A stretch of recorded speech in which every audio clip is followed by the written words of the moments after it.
بس طبعا مش كل البرازيل كانت فرحانة بفوز لولا، لأن الناحية التانية كان في ناس مش طايقاه خالص، والشركات الأمريكية في البرازيل بدأت إن هي تشتكي. بس لولا نفض لهم، وفي نفس الوقت كان بيعمل حاجة تانية كبيرة جدا. حاجة بقى مش تقلق الشركات، لا دي تقلق الحكومة الأمريكية نفسها. سنة 2005 حصلت فضيحة كبيرة جدا اسمها فضيحة البريد. اكتشفوا إن حزب العمال كان بيدفع فلوس لنواب البرلمان علشان يصوتوا لقوانين الحكومة لا مؤاخذة خرقت الميزانية. من 2014 ل 2016 بدأ التحقيق في عملية لافا جاتو. اسمها جه بسبب ان الحوار ده اصلا اتكشف من مغسله عربيات.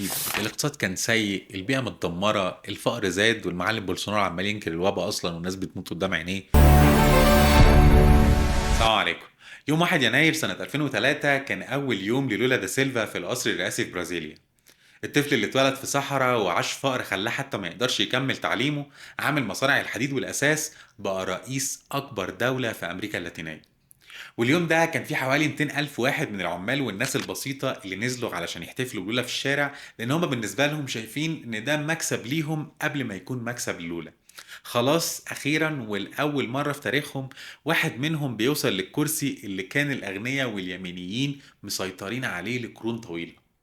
في اليوم ده وصل للكونجرس لولا وهو كان راكب عربية رولز رويس كده موديل 52، عربية مكشوفة، واقف فيها طبعا عمال يحيي الناس، وكان جنبه مراته ماريا. ولما دخل علشان يحلف اليمين كان قال خطاب مؤثر جدا. اتكلم فيه عن الجوع والفقر والشباب اللي مش لاقي شغل ولا لاقي ياكل، ووعدهم انه طبعا هيطور البرازيل وهيحسنهم، وفي اخر الخطاب عيط. دمعته قريبه قوي لولا ده. بس طبعا مش كل البرازيل كانت فرحانه بفوز لولا، لان الناحيه التانيه كان في ناس مش طايقاه. عندك الاغنياء وقيادات من الجيش والشرطه اللي شايفينه شيوعي، واللي اصلا ما ينفعش واحد زيه يحكم بلد بحجم البرازيل. من جواهم طبعا هم يعني كانوا مرعوبين، لان هم كانوا عارفين ان هو هيشلوحهم. وفعلا لولا ما استناش ودخل في الجد من اول يوم ليه في الرئاسة. لولا قرر ان اول حاجة لازم يعملها هي انه هيحارب الجوع اللي وجوده مش منطقي اصلا في بلد عندها ثروات ضخمة في اماكن كتيرة وفيها ملايين الناس اللي كل ليلة بتنام جعانة. فعمل برنامج اسمه جوع زيرو، كان برنامج اجتماعي ضخم. اول حاجه عملها فيه ان هو كان بيوزع شنط كده على الاسر الغلابه، يعني الناس الفقيره. وبعدين عملوا برنامج جوه البرنامج ده اسمه الدخل الاسري المشروط. يعني إن الحكومه بتدي فلوس شهريه للناس الغلابه والاسر الفقيره لو ودوا عيالهم للمدرسه، وكمان ودوهم علشان يتعمل لهم كشوفات دوريه طبيه. اللي هو الحكومه بتكافئك علشان تاخد بالك من نفسك وتاخد بالك من عيالك. البرنامج ده فعلا غير حياة ملايين من البرازيليين. ملايين الناس اللي كانت بتنام جعانة بدأت أخيرا تاكل، وملايين الأطفال بدأوا يبقى عندهم حاجة اسمها مدرسة بدل ما يشتغلوا أو يزرعوا في الشارع. الأرقام اللي قالتها الحكومة البرازيلية كانت قالت إن برنامج الدخل الأسري ده قلل عدد الناس اللي عايشين بأقل من 1 دولار يوميا من 50 مليون ل 20 مليون شخص. انت متخيل العدد؟ انت بتتكلم في جيل كامل من العيال الصغيرة في البرازيل انقذوهم من الجوع والفقر بسبب السياسة دي. لكن طبعا المعارضة اليمينية والطبقة الغنية كانت طول الوقت بتقول ده لولا ده حرامي، ده بيسرق مننا، دي شيوعية، الحكومة دي ما ينفعش تدي فلوسنا للناس اللي بتتسول الحرامية دول. بالنسبة لهم الجعانين الفقراء دول متسولين وحرامية بس. تاني حاجة بقى لولا عملها هو انه رفع الحد الادنى للاجور، وده بشكل كبير جدا. طبعا واحد زيه وعاش كتير جدا في الفقر، وكمان كعامل من عمال المصانع دي، كان عارف كويس ان المرتبات التعبانة اللي الناس بتقبضها دي مش هينفع تكفيهم، ولازم الكلام ده يتغير. الحد الادنى للاجور بدأ ان هو يزيد سنة بعد سنة، وبعد تقريبا سنتين لحكمه الاجور كانت زادت بمتوسط حوالي 25%. ده طبعا حسن كتير من حياة العمال، وكمان قلل الجوع اللي كانوا عايشين فيه. كمان البرازيل كان فيها مشكلة كبيرة جدا. 1% من ملاك الأراضي الزراعية كانوا بيملكوا 46% من الأراضي الصالحة للزراعة. وعندك 80% من الفلاحين ما بيمتلكوش أي حاجة. فلولا راح عمل برنامج إصلاح زراعي وخلى الحكومة تشتري أراضي من الملاك الكبار دول بفلوس يعني، وبعد كده توزعها على الفلاحين الفقراء. طبعا الملاك الكبار دول اتجننوا وقال لك دي سرقة يا جدعان، بس لولا رد عليهم وقال له بص بص يا حاج انت، هو دي اسمها عدالة، الأرض للي بيشتغل فيها. لولا كمان كان عامل اتفاق كده مع الحركات الاجتماعية واللي كانت حرفيا بتحتل الأراضي بتاع الملاك الكبار دول وبعدين يدوها للناس الغلابة. الفلاحين الفقراء هم كمان بدأوا يروحوا الأراضي الملاك الكبار دول ويقول لك إيه، إحنا عايشين هنا، دي أرضنا، نظام اللي هو وضع يد يعني. والحكومة طبعا بتاعت لولا كانت كمان بتساعدهم وبتديلهم قروض وبذور للزراعة علشان تشجعهم. لولا كمان ما كانش عاجبه السياسات بتاعت الحكومات البرازيلية واللي كانت قبله واللي كانت طول الوقت ماشية بديل أمريكا وبتطبق سياساتها تقريبا في كل حاجة. بس لولا قال لك بقول لك ايه، النظام ده مش هينفع يكمل عمياني كده، واحنا هناخد اللي يناسبنا وينفعنا بس يعني، والعالم كبير هو مفيش غير امريكا يعني. وبدأ فعلا يبني تحالفات جديدة. بدأ ان هو يشتغل مع دول زي الهند والصين وجنوب افريقيا، وفي 2003 مع الهند وجنوب افريقيا عملوا تحالف اسمه IBSA، الهند وجنوب افريقيا، وكانوا فكرتهم ان هم ضد سيطرة امريكا على التجارة العالمية. نفس الحوار اتكرر تاني في 2005 لما عملوا البريكس، البرازيل روسيا والهند والصين وجنوب افريقيا عملوا تحالف اقتصادي كده كبير هم كمان علشان يتحدى سيطرة امريكا على التجارة العالمية. الامريكان طبعا ما كانوش مبسوطين خالص، والشركات الامريكيه في البرازيل بدات ان هي تشتكي. بس لولا نفض لهم، وفي نفس الوقت كان بيعمل حاجة تانية كبيرة جدا. حاجة بقى مش تقلق الشركات، لا دي تقلق الحكومة الأمريكية نفسها. لولا بدأ إن هو يدعم الثورات في أمريكا اللاتينية وقتها في فنزويلا، كان أول مرة وقتها الهوجو تشافيز يمسك يعني في فنزويلا. والأمريكان ساعتها كانوا حاولوا إن هم يعملوا انقلاب ضده سنة 2002، لكن الانقلاب ده فشل. لولا وقف مع تشافيز وقال لك الشعب الفنزويلي حر ان هو يختار نظامه، ودي كانت طبعا يعني زي اشاره منه اللي هو يا امريكان مش عايز ليكوا اي وجود سياسي جوه امريكا اللاتينيه. كمان في الفتره دي كان بيتكلم عن الحرب اللي حصلت في العراق واللي طبعا كان ضدها وضد اللي بتعمله امريكا. الحصار الامريكي على كوبا طبعا كان ضده هو كمان.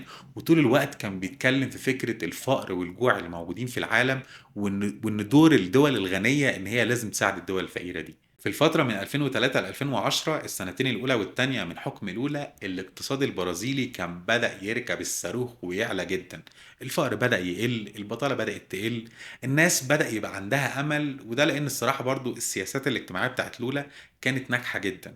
ملايين من الناس طلعوا من الفقر، والطبقة المتوسطة في البرازيل بدأت إن هي تكبر، والناس بدأت تستهلك أكتر، والاقتصاد يعني بدأ ينعش كده. بس حصلت حاجة كانت مريبة جدا، وهي النقطة اللي فتحت الباب لكل المشاكل اللي جاية. لما لولا بقى رئيس حزب العمال بدأ ان هو يدخل الحكومة، والناس بتوعه هم كمان بدأوا يتحولوا لموظفين في نفس الحكومة اللي ايه مليانة فلوس بالملايين. وطبعا ده بدأ يزغلل عيونهم بالفساد. سنة 2005 حصلت فضيحة كبيرة جدا اسمها فضيحة البريد.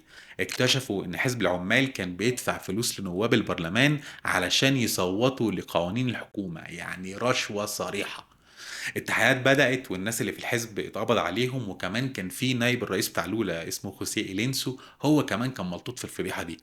طبعا الحوار ده شوه صورة لولا نفسه يعني قدام الناس خلاص ما بقتش عندها نفس الثقة فيه، ويقول لك احنا كنا فاكرينه مننا وهيحمينا من الفساد. طلع هو نفسه فاسد. بس برضه يعني في الاخر ما منعهمش ان هم ينتخبوه مرة تانية سنة 2006. لو رشح نفسه مرة تانية سنة 2006، والمرة دي كان فاز مستريح على الآخر، جاب 61% من الأصوات في الدور الثاني. والحكم من 2006 ل 2010 كمل تقريبا بنفس السياسات: برامج اجتماعية، زيادة أجور، إصلاح زراعي، وفكرة الاستقلالية الاقتصادية. الاقتصاد كمان كمل في النمو، وكان فيه طبعا يعني أكيد كان فيه فساد كان موجود بس على سكيل أقل، والتعقيدات السياسية اللي كملت في شوية حاجات برضو كانت أقل. لولا بالنسبة لملايين من البرازيليين كان بيمثل حلم الفقير اللي بقى رئيس. في 2010 طبعا لولا ما قدرش يرشح نفسه للمرة الثالثة، لأن القانون في البرازيل كان بيسمح له بمرتين ورا بعض بس. فلولا في المرة دي اختار واحدة من فريقه اسمها ديلما روسيف، واحدة ست بقت أول رئيسة للبرازيل في التاريخ. ديلما دي كانت زي لولا شوية كده يسارية وثورجية، وكانت معاه طول الخط يعني ضد الدكتاتورية. لكن ما كانش عندها نفس الكاريزما والتأثير بتاع لولا يعني على الناس. في 2014 انتخبوها مرة تانية، بس الاقتصاد البرازيلي كان بدأ يقع، أسعار النفط والمعادن اللي البرازيل بتصدرها قلت، البطالة زادت، والفقر رجع مرة تانية يزيد. في الفترة دي حصل انقلاب سياسي ضد ديلما نفسها. سنة 2016 اليمينيين البرازيليين العسكريين والطبقة الغنية عموما يعني عملوا انقلاب سياسي سموه impeachment، يعني عزل دستوري. وده كان ضد ديلما طبعا، وشالوها من الرئاسة. الأسباب اللي قالوها علشان يحسنوا صورة الانقلاب بتاعهم ده إنها لا مؤاخذة خرقت الميزانية. بس طبعا الحقيقة كانت واضحة: العسكريين والقضاة الفاسدين اللي في البرازيل عملوا انقلاب ناعم نظيف سريع. المهم، ديلما دي اتعزلت ونائبها ميشيل تيمر، وده برضو كان راجل فاسد جدا، بقى هو الرئيس. تيمر ده بقى بدأ يفكك كل السياسات الاجتماعية بتاعت لولا. وطبعا الفقراء بدأوا ان هم يعانوا مرة تانية لحد لما في 2018 بتحصل الكارثة الأكبر. بس قبل 2018، من 2014 ل 2016 بدأ التحقيق في عملية لافا جاتو. اسمها جه بسبب ان الحوار ده اصلا اتكشف من مغسلة عربيات. التحقيق كان عشان فساد كبير جدا في البرازيل، شغل بقى رشاوي في عقود شركة البترول الحكومية والشركات الإنشائية بتاعت العقارات. كان في ناس كتيرة جدا متورطة من كل الأحزاب السياسية في الحوار ده. بس التحقيق اللي تم ما كانش تم يعني بالعدل، ولا كان في أي محايدة. وبدأ فعلا ان هو يستهدف حزب العمال، الحزب بتاع لولا، بشكل متعمد. وبداوا كمان ان هم يتهموا لولا نفسه ان هو خد رشاوى. ووجهوا له تهم ان هو خد شقه سوبر لوكس من شركه انشاءات، على شقه كده على البحر فريو. وكمان وبدون ما يقدموا يعني اي دليل، قال لك ان هو كمان كان بياخد رشاوى من شركات عقاريه تانية. بس طبعا الادله في الوقت ده كانت ضعيفه جدا، والتحقيقات زي ما قلت لك كانت متحيزه. والقاضي اللي كان بيحكم في القضيه هو كمان اسمه سيرجيو مورو، ده كان بيظبط مع السياسيين والمدعين العموميين. وفي 2017 الشقه اللي في الساحل اللي قال لك انها دي مش شركه، طلع اصلا حوار فيستك. والحكومه الفاسده بتاعه تامر والقاضي الفاسد اللي معاه كمان مورو والمدعين العموميين عملوا تحقيق من غير اي اساس او اصل قانوني، وحكموا عليه ب9 سنين سجن. التحقيقات بعد كام سنه بتثبت ان لولا كان بريء تماما من كل الاتهامات اللي اتوجهت له، وان القاضي اللي اسمه مورو ده كان اصلا بيشتغل مع الحكومه ضد لولا. بس وقبل ما الحقيقة تطلع، لولا الراجل اللي يعتبر رئيس الملايين في البرازيل خرج له صورة يعني وهو كان في السجن من زنزانة صغيرة كده، والصورة دي اتنشرت في كل حتة، وكانت الترند في العالم وقتها. وفي نفس السنة اللي لولا اتسجن فيها 2018 بتحصل الكارثة الثالثة. بولسونارو بينتخبوه بيبقى هو الرئيس الجديد، جاير بولسونارو. ده جنرال عسكري سابق فاشي عنصري مسيء للنساء، بيكره البيئة، وفاز بالانتخابات ب 55% من الأصوات، ما تسأليش ازاي. المهم ان بولسونارو ده كان بيقول لولا والشيوعيين بيخربوا البرازيل، واحنا هنرجع النظام وهنعمل الحرب ضد الارهاب واليساريين دول يعني. الناس اللي كانت خايفة طبعا من الاقتصاد الضعيف والفساد وقتها وقعوا في الفخ، وشافوا ان بولسونارو ده وقتها هو الحل الوحيد بالنسبة لهم. ما كانوش يعرفوا ان هو هيسود عيشتهم وعيشة اللي خلفوهم. الكام سنة الأولى بعد كده من حكم بولسونارو من 2019 ل 2022 كانت كارثة حقيقية جدا. الجريمة بدأت تزيد في كل حتة في البرازيل. البيئة، الغابات الاستوائية بدأت إن هي تتدمر بسرعة جدا. وكان في حرايق كتير في الأمازون. الفقر وكمان والبطالة بدأوا يزيدوا. الاقتصاد وقع أكتر وأكتر لحد 2020 لما كوفيد 19 بيجي بيخربها أكتر وأكتر. بولسونارو كان اصلا في وقتها بيقول لك مفيش وباء، ودول شويه انفلونزا عند الناس والناس هتخف. وناس كتير جدا جدا ماتت. بس اسوأ حاجه ان بولسونارو بدأ يحارب الفقر والعمال الغلابه. الحقوق اللي الناس دي شافتها تحت حكم الاولى بدأت تختفي. برنامج الدخل الاسري اللي قلت لك عليه قللوه. الحد الادنى بتاع الاجور ما زادش. الاصلاح الزراعي اتوقف. والانيل من كده بولسونارو والقاضي الفاسد بتاعه مورو كانوا عملوا حمله ضد لولا، وكانوا بيقولوا ان هو لازم يفضل مسجون، وكانوا كمان عايزين يمنعوه بعد ما خرج يعني ان هو يترشح مرة تانية للانتخابات. لحد لما في 2021 بتحصل حاجة بتقلب الترابيزة على الكل. الحقيقة ظهرت يا باشا. سيرجيو مورو القاضي الفاسد اللي حكم على لولا، اتضح ان هو ظهر له مكالمات ورسائل بينه وبين المدعين العموميين بتوضح ان هم كانوا بيطبخوها يعني مع بعض بدون اي ادله حقيقيه على لولا. القضاء البرازيلي أمر ببطلان القضية وحرروا لولا من بعد 580 يوم في السجن ظلم. وفي سنة 2021 المحكمة العليا في البرازيل بتقول رسميا إن لولا بريء، والقضية دي كانت سياسية أصلا من البداية. لما بنوصل سنة 2022 كانت البرازيل في حالة يأس رهيب. الاقتصاد كان سيء، البيئة متدمرة، الفقر زاد، والمعلم بولسونارو عمال ينكر الوباء أصلا والناس بتموت قدام عينيه. لولا بقى كان ساعتها لسه طالع من السجن بقاله بتاع سنة ولا حاجة، وقرر ان هو يترشح مرة تانية للانتخابات. والحملة بتاعت لولا في المرة دي كانت حملة تاريخية. قال للناس انا اللي بدأت برامج الفقراء، وانا اللي شغلت الملايين، وهرجع اعملها مرة تانية. وبولسونارو واللي عملوا فيكو ده الديكتاتورية العسكرية بنفسها ما عملتش زيه. الناس طبعا الفقراء يعني والعمال اللي عاشوا تحت حكم لولا وعرفوا ان الحياة ممكن تكون احسن، نزلوا الشوارع مرة تانية. وفي 30 اكتوبر 2022 النتيجة بتظهر، ولولا بيفوز بس بنتيجة قريبة جدا جدا، 50.9 من عشرة، والبولسونارو جاب 49.1 من عشرة. فرق حوالي مليون صوت من أصل 150 مليون ناخب. والدراما طبعا ما بتخلصش هنا، لان المعلم بولسونارو بدأ ان هو يرفع قضايا على لولا، بيقول ان الانتخابات فيها مزورة، نفس الحوار اللي حصل بين ترامب وبايدن. الجيش والشرطة في الوقت ده هم كمان كانوا بيهددوا الديمقراطية اللي في البرازيل واللي كانت فعلا في خطر. بس الناس طبعا رجعوا مرة تانية يتظاهروا في الشارع ويقولوا ان لولا هو الرئيس. وفي الاخر القضاء لغى القضايا بتاع بولسونارو ده، والديمقراطية اندثرت، والشعب يعني نزل يرقص في الشارع على برازيلي واسمر، ولو سألتك انت برازيلي تقول لي ايه. المهم، اول لما لولا رجع مرة تانية للقصر الرئاسي، رجع مرة تانية البرنامج بتاع الدخل الاسري بتاع الفقراء، رفع الحد الادنى للاجور، وبدا بقى ان هو يوقف السياسات بتاعت بولسونارو واللي كانت بتدمر الامازون. فكره محاربه الجوع مره تانية كانت حاجه صعبه جدا، لان الحاله الاقتصاديه في البرازيل كانت اسوأ من كل التوقعات. طبعا الفقر اتضاعف في السنين بتاعت بولسونارو، والدين العام عموما اتضاعف طبعا، بالتالي الفقراء والبطاله زادت. بس رغم كل اللي عمله ده، بولسونارو ما استسلمش وما كانش عايز يرحل، وبدأ يخطط لعملية انقلاب في 8 يناير سنة 2023، كام يوم بس بعد ما لولا بقى رئيس. حصلت كارثة. آلاف من اللي تبع بولسونارو اتجمعوا وهاجموا المقرات بتاعة الحكومة الاتحادية والمحكمة العليا والبرلمان. قعدوا بقى يكسروا الأساس والإزاز والحاجات التاريخية الموجودة في الأماكن دي، وكانوا بيقولوا وقتها إن الانتخابات دي مزورة، نفس الحوار برضو اللي حصل مع ترامب. الهجوم وقتها كان منظم وخطير جدا، غير ان الشرطه اتاخرت في الرد، وفي ناس بتقول لك بقى ايه، ان كان في قاده من الجيش والشرطه كانوا بيعملوا كده قاصدين علشان يعني يسهلوا الدنيا على البلطجيه بتوع بولسونارو. في النهايه الجيش والشرطه الفيدراليه ردوا على الهجوم ده ومشوهم، بس طبعا الصور اللي طلعت صور الناس طبعا بيخربوا في الحكومه، ويعني حاجه مرعبه جدا.